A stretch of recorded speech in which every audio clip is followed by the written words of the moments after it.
Beyond any reasonable doubt, the new science is showing us that our hearts do much more than simply pump blood through our bodies. We can build a machine to do that. An artificial heart will pump the blood. But we now understand that our heart does much, much more than simply pump blood. That our heart literally has its own brain. It is called neural intelligence. And it is the heart intelligence that our ancestors understood that gives new meaning to the role of the human heart in our lives today. Our world, our physical world, is made of fields of energy, electrical fields and magnetic fields of energy.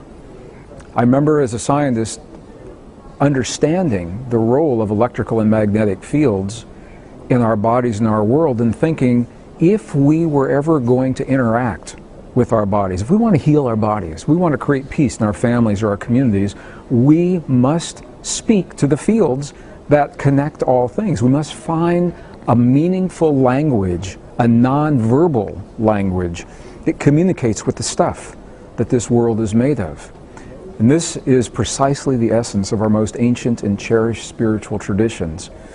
It is called the great secret of our past. It's the secret of the traditions that are taught in the monasteries of the mountains of Tibet, little villages in the Andes Mountains of Bolivia and Peru, all through the American desert Southwest and North America, and many of the ancient Asian traditions, as different as they are from one another.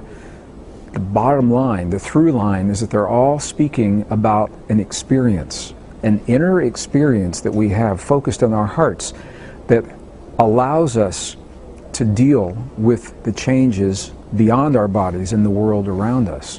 What our own science now is showing us is that while our brain is certainly important, and when I was in school, my textbook taught me that the brain is where the action is, that the brain is the master organ in the body.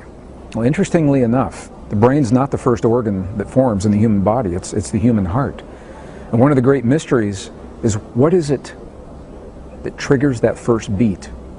In one moment in time, there is a mass of cells, and the next moment something happens and the heart begins to beat. Our own science today still cannot tell us definitively why our heart begins to beat, but it does, and it is the first organ in our bodies.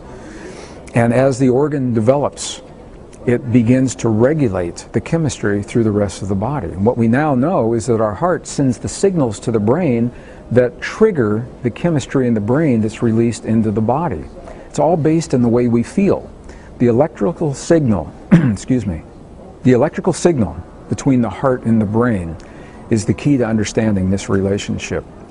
When we are in what is called coherence, an experience that is measured as 0.10 hertz, 0.10 cycles per second, when we're feeling the feelings that allow us to experience 0.10 cycles per second, that is when our coherence is optimum. That's when we're sending the optimum signal between our heart and our brain.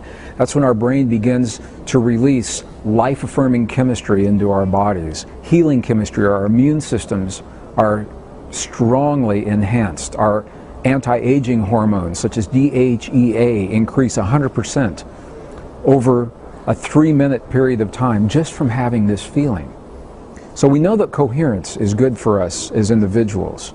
In the presence of coherence, we become less aggressive, more peaceful, more willing to cooperate. What the science now is showing is that those experiences extend beyond our bodies into the world around us, because the field of our heart is part of the world around us and connected with that field. So that when individuals can find a way to create coherence in their lives and become more cooperative, less aggressive, more willing to solve problems together, that experience is transmitted in this field, and others begin to find the same experience just because they're in that field, without consciously doing anything else. What this means is that relatively few number of people that learn the language of the heart can benefit many people in our world.